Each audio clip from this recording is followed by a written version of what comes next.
Transform Lesotho initiative is a movement, I'd like to call it, by the youth, for the youth, and it's basically, or it focuses on empowering the youth, gearing them for the future that lies ahead, preparing them to become leaders of this country. We were aware of the challenges that our country faced, and we could boil down the challenges to the challenges of leadership. There was no much substance in our leaders, and therefore if we wanted to become the leaders of tomorrow or the leaders of today, we needed to prepare ourselves for such. So we came up with the concept Transform Lesotho initiative. It is a movement. We are moving towards a transformed Lesotho that includes young people being in the forefront, young people who know what they are doing. They need to at least take more interest in the politics of our country, because at the end of the day, whether you're not interested or you're interested, you'll be affected by the politics of our country when you want to go to school. The education that the country gives you on its own, it's politics, because the policymakers that decide on what you're going to learn, what you're going to get from whatever curriculum, becomes the policymakers in politics. You need to be interested. To when you go to work, to when you now need to spend the money that you've worked so hard for, to when you start paying tax. The politics of any country that you live in will affect you, and therefore it was important to mobilize the young people of this country and have them to stand up for something as an action or as a move to say, I am patriotic enough to go out and hold a placard and say, this has to be fixed. That look, I think Basotho, we already divided a society. The youth are moving in their own direction. They're not part of us. Right. Yeah. That's absolutely I right. think, completely. We are two countries here. Yeah. We will try to last as long as you allow us, but I can see. Technically, we owned We're it. trying to pull the rug from Okay. under you, if you can see. I think you are taking over. Yeah. It's a silent revolution that I can watch. You are doing things that one does. One is quite surprised. You no longer depend on parents giving you guidance.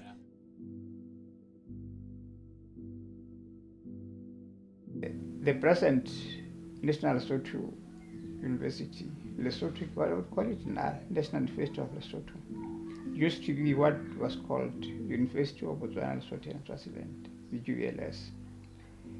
People from Swaziland and Botswana studied in Lesotho, and they had seen what progress economically had been done in Lesotho. Opportunities were such that when we were at the university, we were getting employment even before we could complete our education.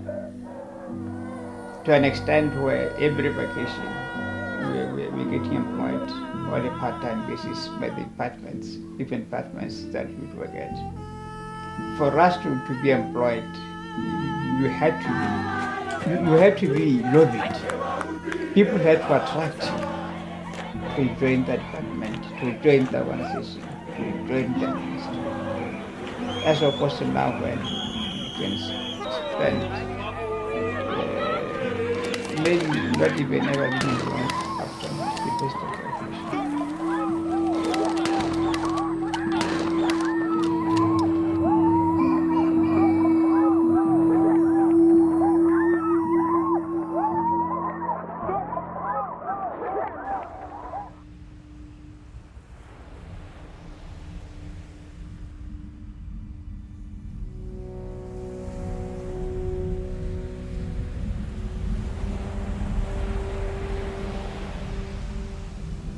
How are we looking at the rest of the world doing what they're doing? We can't pick bits and pieces to apply to us. We have so much potential. It breaks my heart every time I think about the things we could have, the things we could be, the spaces we could move in, the lives we could change. I mean, we could be a utopic country. The joke about Wakanda is not a joke. I don't understand why we don't get that. Why don't we understand that? Why don't our parents and our grandparents understand that we have so much potential? We are so small. We have the ability to move more fluidly with each other, amongst each other, than other people that are 20 million. Why are we not making use of that? rona ha re itela re batla thuso le a re tshwara re thole ho fihleletse nini. They are just trying to survive another day in office. That is where the politics of our country are. And therefore they use things like the army, they use institutions like the police force to try and assert their power and to glue themselves into power.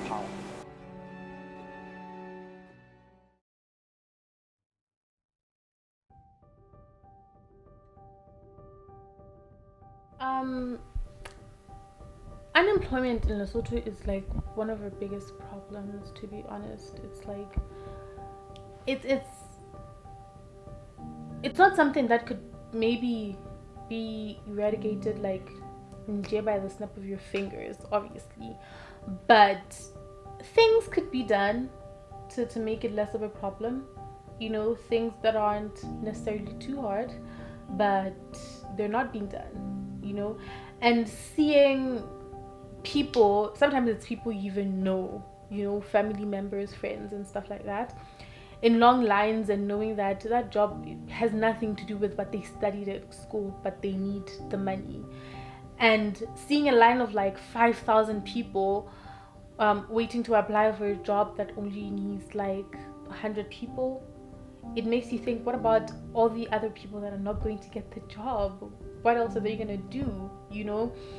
And it's heartbreaking, to be honest. It's really, really heartbreaking, and it makes you think, because am I gonna be that person in the next couple of years when I graduate? Like, that's gonna be me if I stay here. If I stay in Lesotho and I feel like, oh, maybe I can try my luck, that's going to be me, and I don't want it to be me, and I don't think I want it to be anybody else. And the painful part about Lesotho is that, you see, when you are in your 4th year or at your terminal stage of degree pursuing, you are guaranteed unemployment. It's bad, and I don't think our policymakers are doing anything about it. They'll tell you, oh, start businesses, but you cannot start businesses in an economy that is not suitable for businesses. So it's bad. There are ways we can work together towards solving it, but it can't be just us, you know, it's also them. They have a responsibility. I think the first reason for me was, it was one of the first movements where all the demographics of the youth were coming together as one under the umbrella of youth grievances, right? So it got to a place where I think for us queer people, we kind of work in silos most of the time. If there's a queer movement somewhere, it's working alone, and political youth demographic is working alone. So it got to my passion of passions, where the umbrella of youth were finally having a unified message in the country. Man, I just want to see better. And I believe they can be better. It's just one of those things where if you believe in something, you have to do it. You have to be the change you want to see. So I just thought, there's nothing to lose. It's something that affects me because it's about the youth, and I'm young, I'm part of the youth and everything. So I felt like if I really did want to see change, then it's probably a good idea to participate in it and actually do something about attaining and like having that change. So I felt that it was a good idea to go. I mean, for the first 10 years, because I remember we had a placard, we're queer, we're here, for the first Bacha shutdown. And it was just me and another gay activist that I talk about a lot and I work with a lot. At that time, it was just the both of us. And in a way, we had allies that were working with us, that were holding the flag in the front. But the community itself were like, there's nothing we can do. We're not gonna go there today. Because the same people that we will be helping with their unemployment are the same people, once employed, will be discriminating us in their positions. So we're not going to be those people. But then this year, I think it's because also our activist work has come into integrating with other demographics outside of the Basha shutdown. And so we saw more of the community coming out and saying, listen, the idea is the umbrella is youth. So if I'm a queer youth, I'm automatically included in the movement. I'll be there. I think it was people that I didn't even know were in the community itself I met that day. So that was the most surprising thing, because I was going through who are they, how many numbers have we pulled from our advertising, and trying to gauge the community to come out as queer people, and to finally seeing it happen in person. So it was a big deal for us, because normally no one comes for these things.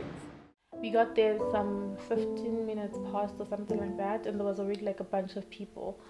And there was somebody, a couple of minutes later, the whole thing started, and there was somebody, like a makeshift podium vibe, and they were speaking, but we couldn't really hear them clearly. We could hear here and there.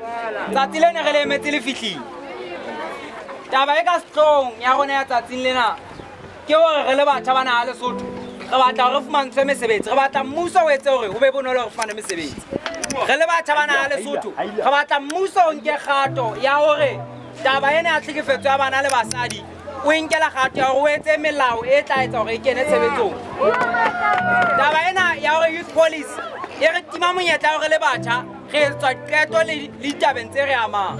Mme tsatsing lena ha re tlile mona, taba e re tlotla re emela e re isang parlamenteng ke taba eno e re isang ho tonakgolo. Ke tsona taba tseno tsa hore re le batjha re lakatsa re fumane mesebetsi re jwalo ka bana ba naha ena. Haebe COVID ke ena e fitlile, and yona ka wena fela sentse e bontsha hore e tlotla e etsa re be vulnerable ho feta sentse re sena mesebetsi. Taba eo re lokela re emele ka maoto ona jwale. It's now or never. Haebe o tla ka re banyane haholo, ha re banyane lana re le babedi ne re tla ya moo.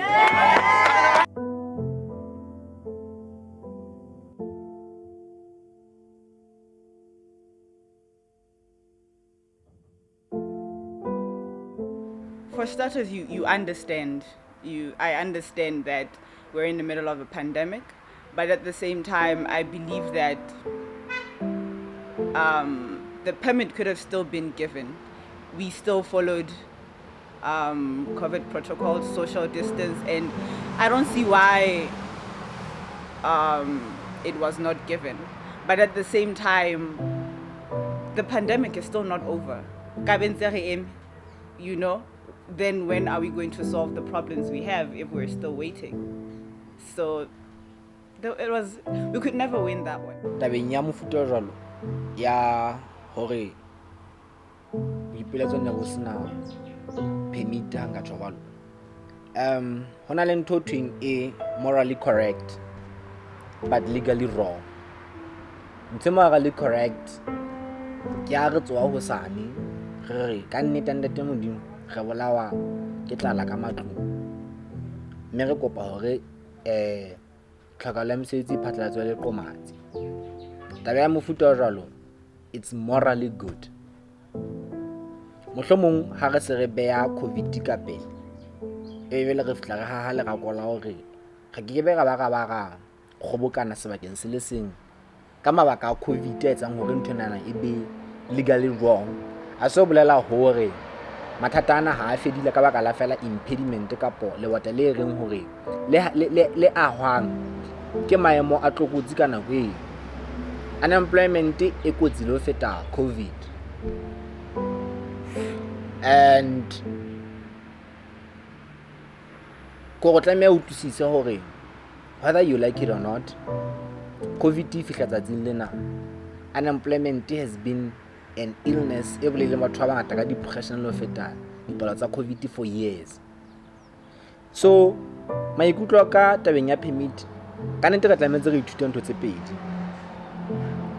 Is it in the interest of batjha hore be ha ba fuwa permit kapo it's in the interest of ba political re be ha ba batle batjha ba tsamae strateng ba etse marata?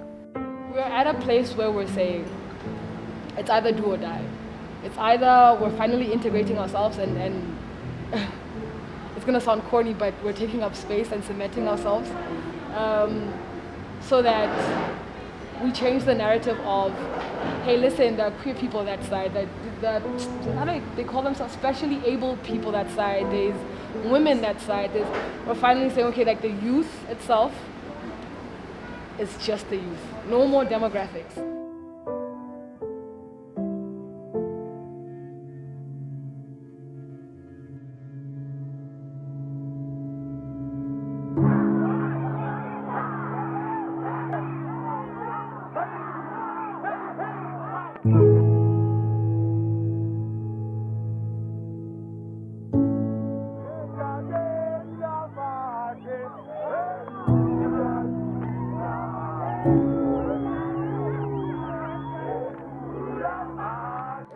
When we were at the front, we were singing and stuff like that, we had to stop because they said that the police were there. For this one, when I saw them, I was like, okay, I might get shot, and maybe it's my day to get shot so that my message could be heard. So that was my mind, but also I was very scared. Some people were like, okay, let's go back, there's police. Other people were like, no, let's just push past them. And some people started sitting down and blocking the roads. A lot of people sat down, I remember, and they were blocking the roads, and there was like traffic and stuff like that. But then like 10 minutes after blocking the road, people moved out of the way, and then not less than a minute, like a minute or so later, but after people started moving out of the road, they were like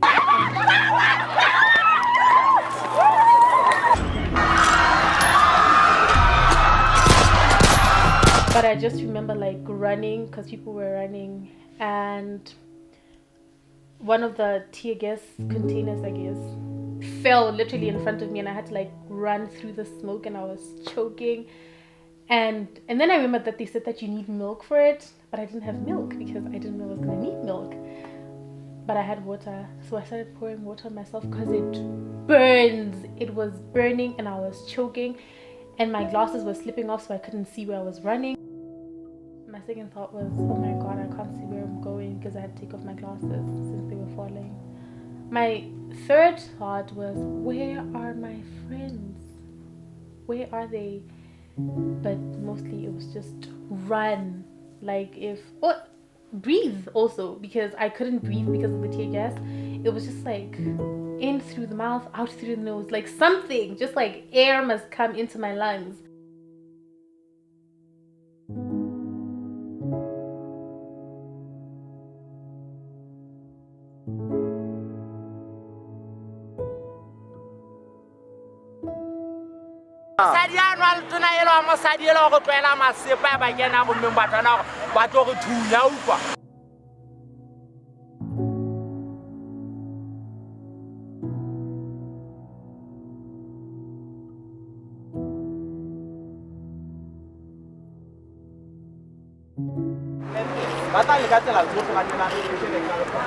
If they manage to put us back, we are failed.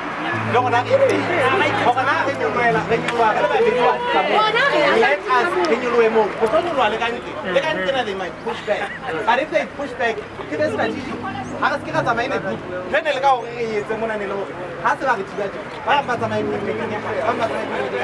Then one by one. Obviously, we cannot have a normal march. So let us do that.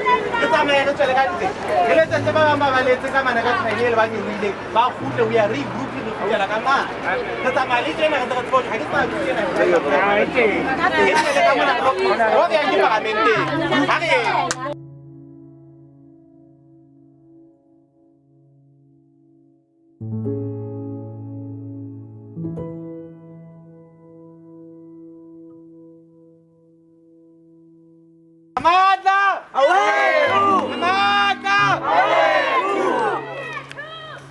Bana bamulao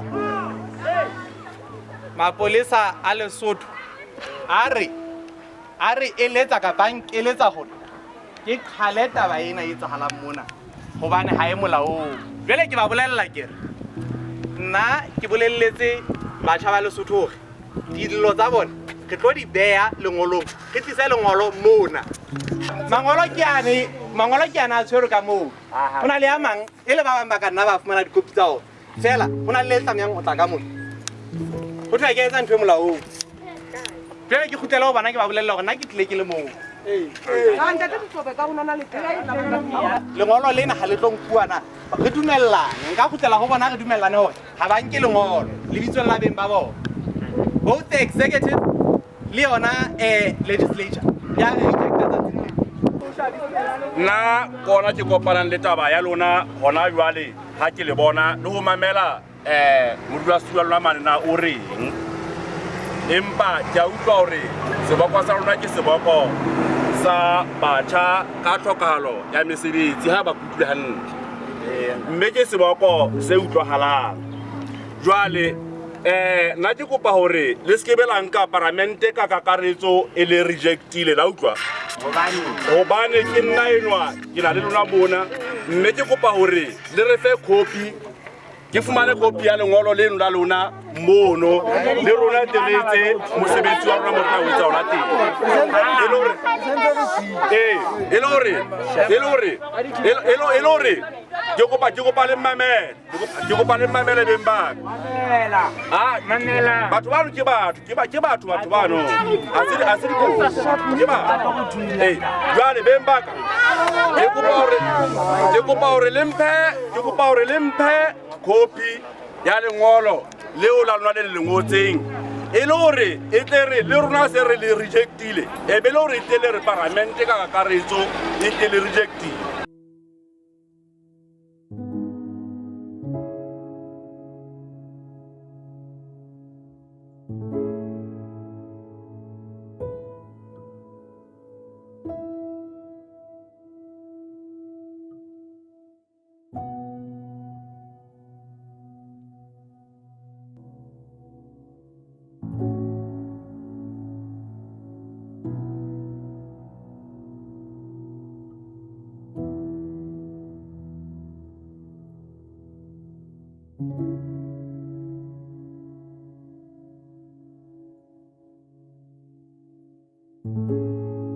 So I jumped over the chain and continued running, and then somebody sort of pushed me while they were running too, I don't know who, and I fell, and then I hit my head and my knees and my hands.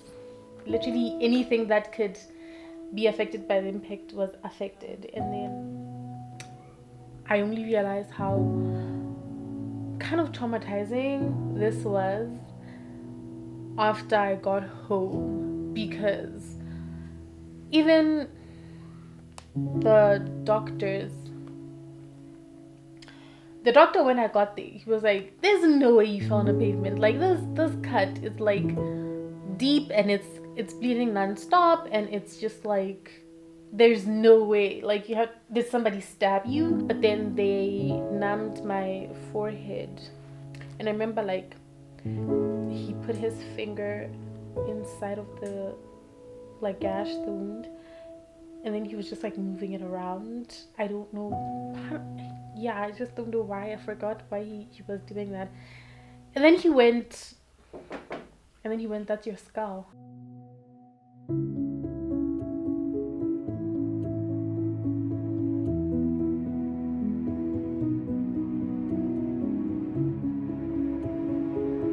Fuck you!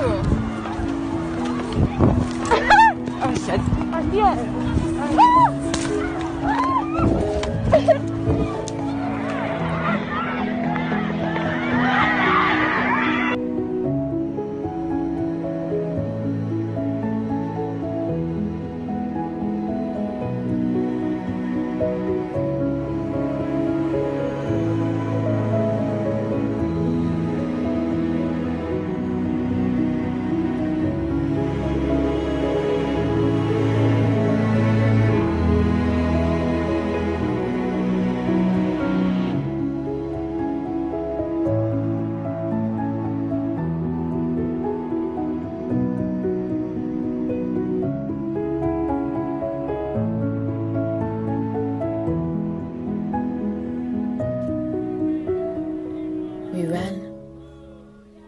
We had never been threatened by our people with machines before. We were not ready to be the faces of the revolution, so we ran. Our eyes were burning, our backs were bleeding, but we ran. The only thing we wanted was the right to a worthy life, an audience to our voices. But they made us run. Maybe they misunderstood. And maybe we need roundtables with ourselves. Maybe we need to acknowledge that we have had our souls stolen from us. That we are now simply a hollow image of what the brown people used to be. But we shouldn't have to run. We shouldn't have to be martyrs. I felt really angry because what are they being arrested for? Because if you think about it, most of them, or some of them, were arrested after the march had dissolved.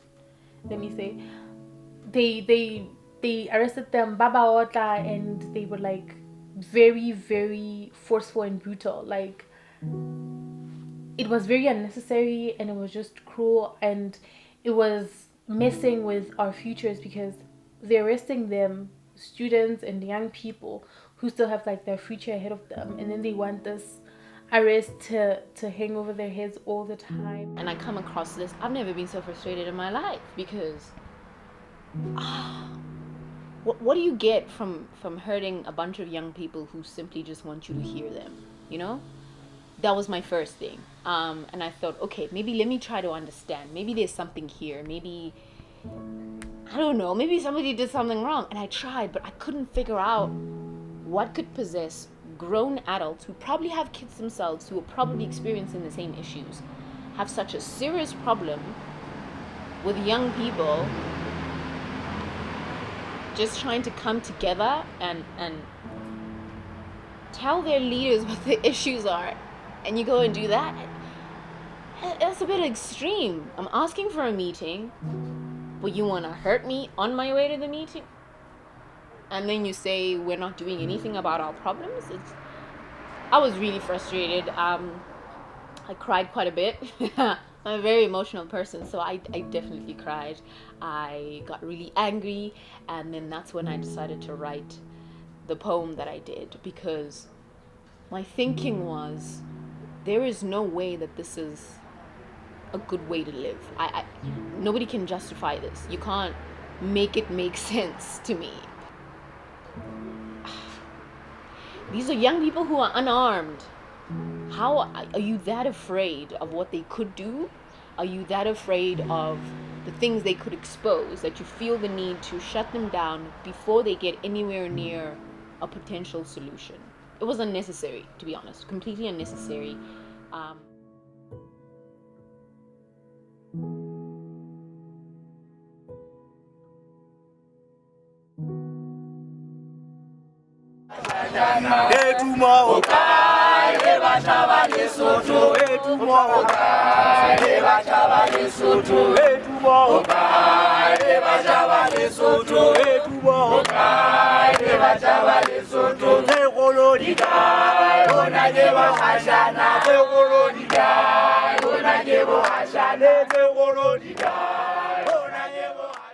was afraid. I was really afraid for them, to be honest, because since I study law, I know that it could really go either way. And it's like I had to put myself in their shoes, because it could have been me easily, you know? And what would I be doing if I'd gotten arrested and now I had to stand trial, and my future was literally just like flashing before my eyes, and just seeing everything that I had worked hard for just be thrown away because I decided to fight for my rights and what I was entitled to, you know? It was, I think if anything, it showed how flawed our system is, our justice system is, because they're so focused on making peaceful protesters pay, but people who commit like more serious crimes get to walk away freely, You know, like they could have been focusing all that time and energy and resources into other more important things, but they didn't, because they just do what they like, and what they wanted to do was just destroy young people's futures. If there's one horrific incident, I think it's being in the police cells.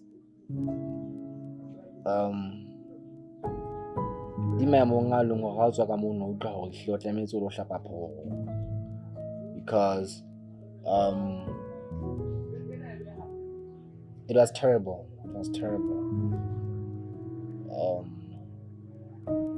We were literally suffocating because you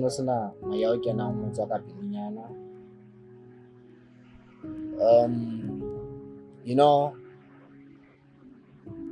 the painful part is much that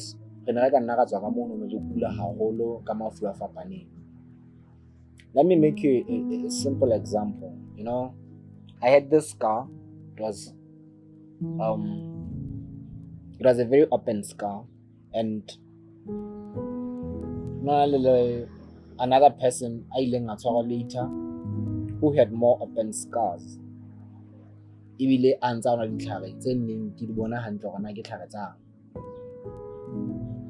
Me nale ena ne ka gathetsana jalo ka nne re petetsane jalo le nna would end up sekinwa ditlhare tseno tsa nantsadi. So you understand how terrible it was. And my guy, you see, you're sleeping on a mattress elegantly the floor. It makes no difference how no mattress they were filthy, they were so dirty, and they were so unwelcoming. The hygiene is terrible. And Keshaw being arrested, asoblela low contact exists. Asoblela low ba mentally dramatized. Asoblela olo khutla mono ukweka batho hlaba phoro. Being arrested is just so that you are able to face conducively the charges tse o tobileng. Not even tswa ka mono no ukula mohlomong o tshwere ke TB kapa ukula o tshwere ke other illness.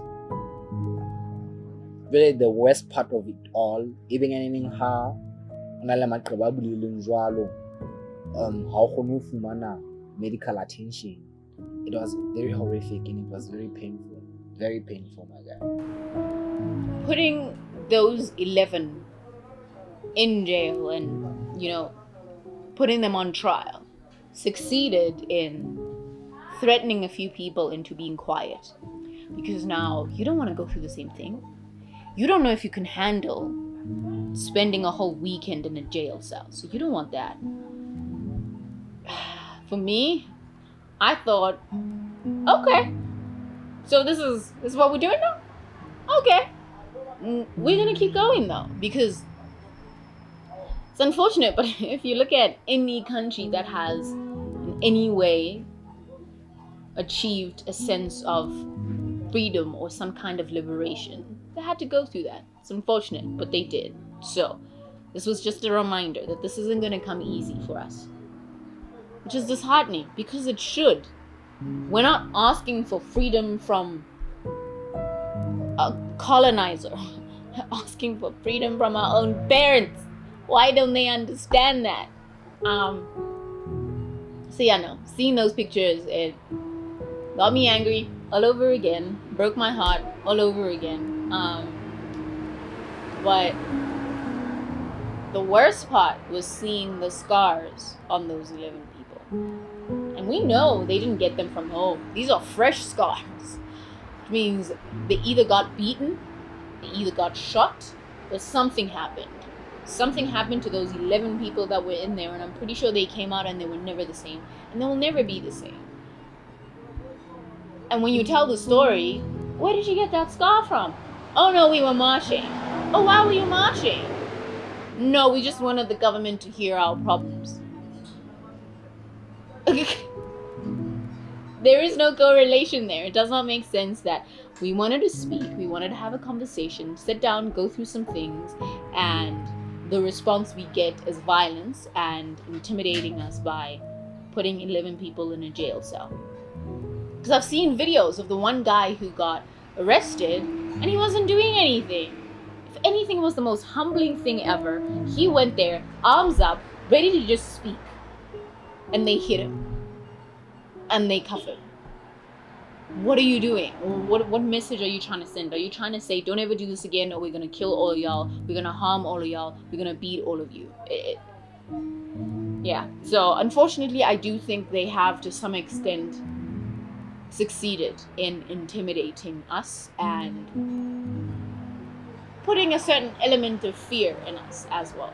Because now it's not as easy. Now we don't feel as free because we know what could happen. We're all now thinking this could ruin my entire life. Now you have potentially a record. Even if you don't have a record, it's on social media, and we know employers look on social media. So now they'll be like, oh, okay, sorry, no job for you. So yeah, I wonder if they know that they've ruined lives with what they did.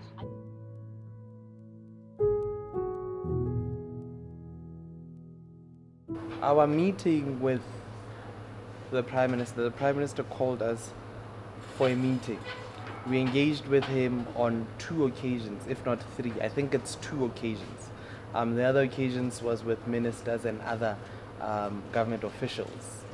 In our engagement with the Prime Minister the first time, our sense or impression was that this is someone who has heard the young people of this country and wants to know what the problem is. We gave him the benefit of the doubt, and we're ready to engage with him on that. However, our problem was that in the second interactions and with meeting with his subordinates, we then discovered that no, mona montseretsa ting ke hore re nne re iso hodimo le tlase.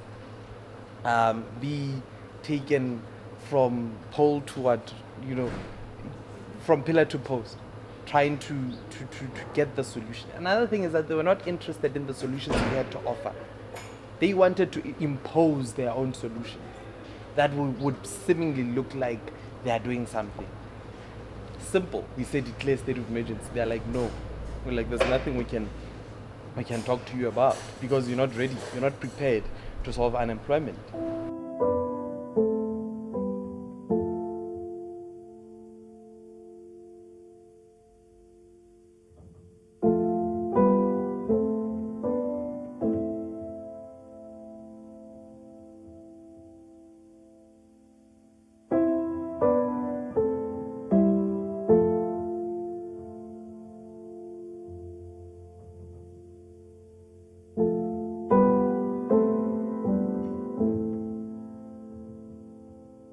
I don't know anyone who's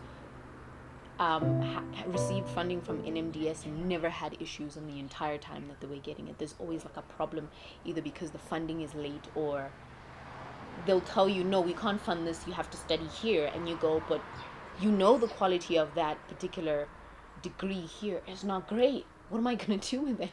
So just let me go over there. It makes more sense for us as a country to give people the better education and not the cheaper education. There have been so many cases where landlords evicted students because NMDS did not pay out in time and those people could not pay their rents.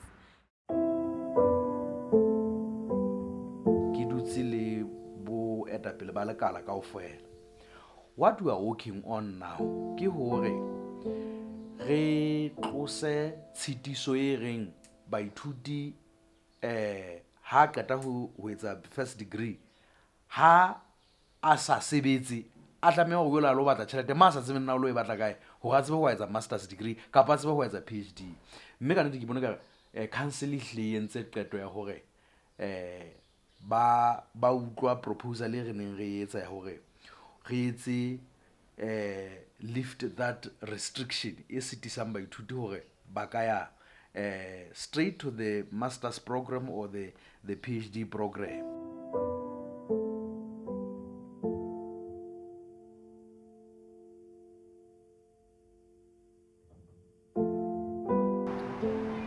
this respect thing has gotten to our parents' heads in the most terrible way. And if they simply understood what respect means and what it entails, I think we wouldn't have as many problems as we do. Because I also think at the core of it, having us young people trying to say, allow us to be a part of the government, allow us to be part of parliament, the issue is always, so you know, how I should live my life, how we should run as a country. So they will forever keep insisting that we are not fit for the job for as long as they don't understand the concept of respect. And I just wish they understood that you can be as old as you are, but if I know more about something than you do, it does not mean that I disrespect you. It simply means that I have paid more attention to this particular thing. I can still call you Ndade and tell you that you're wrong. I can still say meh and tell you that this is not correct, this is not how you do this. Does not mean I'm disrespecting you. Simply means I'm putting to practice all those years of studies that you've paid for. I'm putting them to use. What do you want me to do with it? Sit at home with an entire degree and never tell you when you're doing something wrong? Never tell you when this isn't the way to do things? Never tell you when you could do this better? Simply because how about to go from.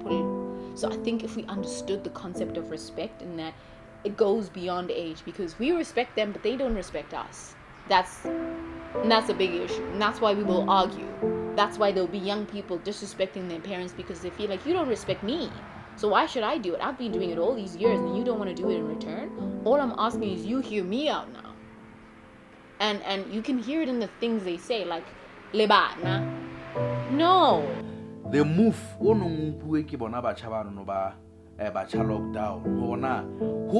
as leaders, as politicians of this country, molaetsa o ileng ya o fihlisa ebile wa mofuta ofe go re dutse hoduma e bomb e ka nnang ya phahlwa at any time.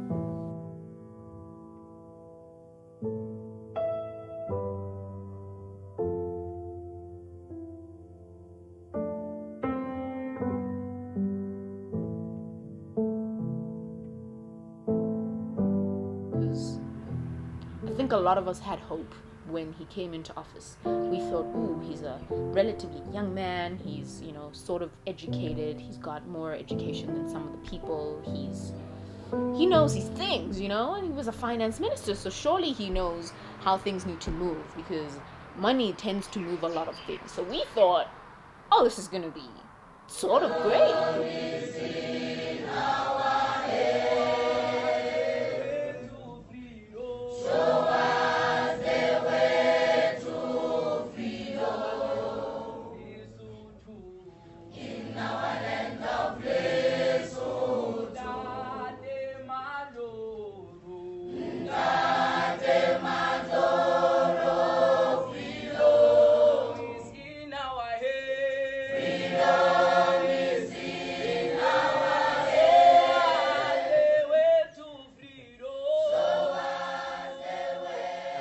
To say the current Prime Minister, Dr. Masego, when he was the Minister of Finance, I used to be very sympathetic with him because he seemed to care about the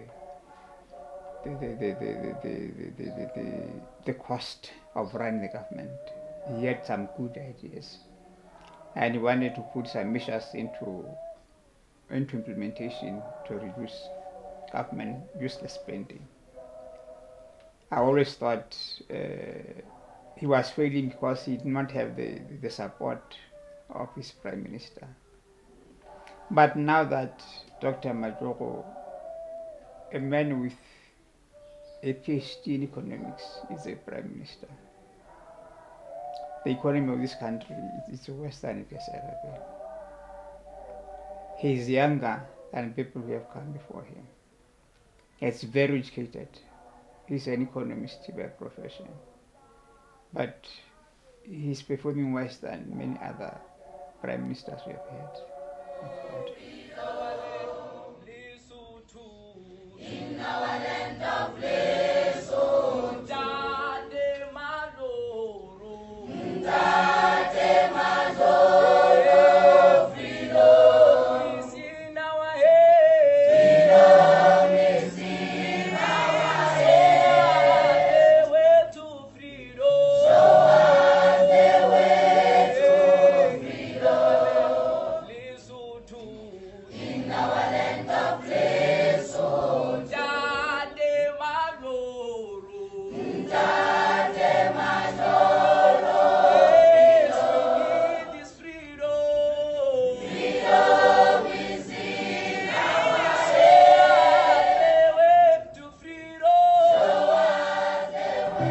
quality of life is like this when you're in this country. If you leave, oh yeah, the chances are probably way better. Even as a foreigner, you have a better chance of making a good life for yourself in whatever, pick a country on a map, it'll probably be better for you there. I mean, aside from, racism and all of that, it will probably be better because our own country does not allow us young people to go do something and be great. Why is it such a mission? Why can't you believe in me for the fact that I believe in the country?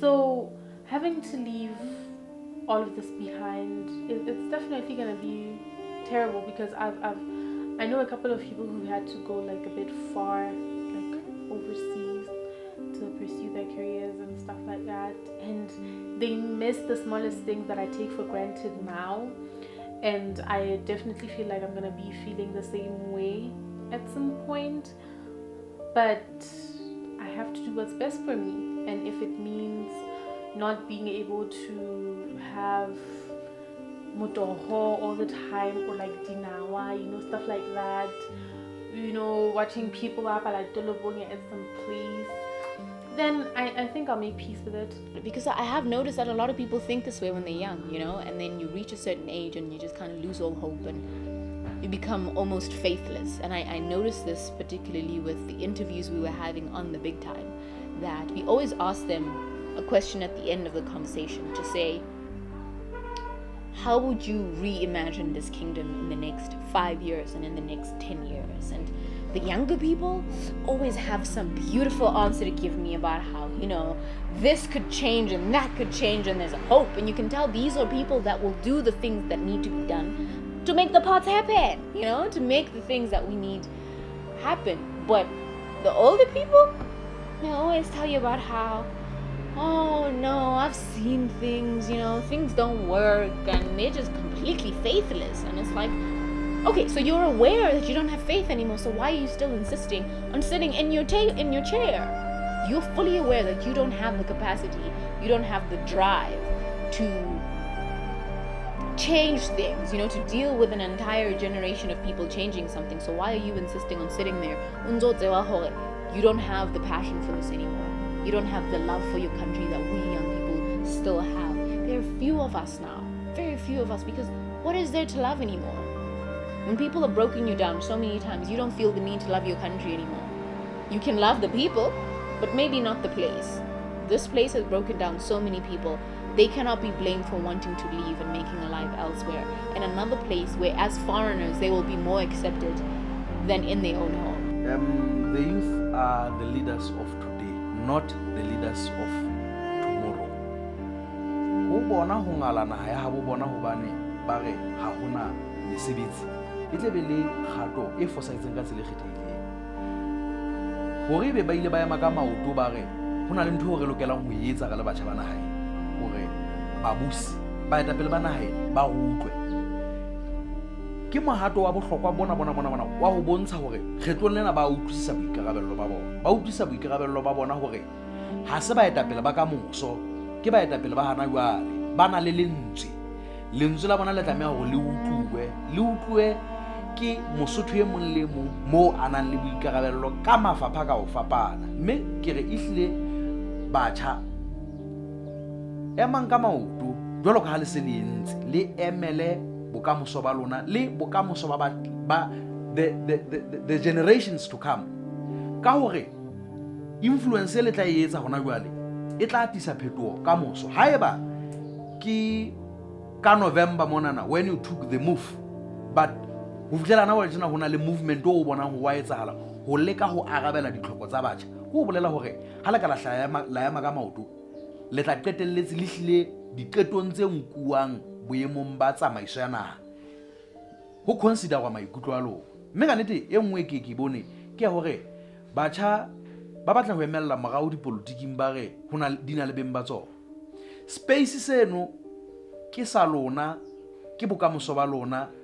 you have to occupy that space.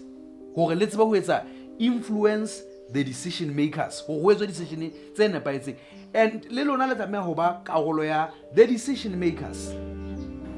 One thing I'll tell you is that this country is a great nation. This is why TLI is a bunch of believers in Lesotho's greatness. We are a great nation. Even post-colonialism, it was a country in the region that was looked up to. 2 countries depended on Lesotho for education. Actually, I'd say 3, because Swaziland, which is now called Eswatini, Botswana, South Africa, ANC, people who were in exile in Lesotho depended on the National University of Lesotho for study. That on its own shows us where we've been as a country, how influential we've been, how great we've been. But for some reason, along the way, we lost it.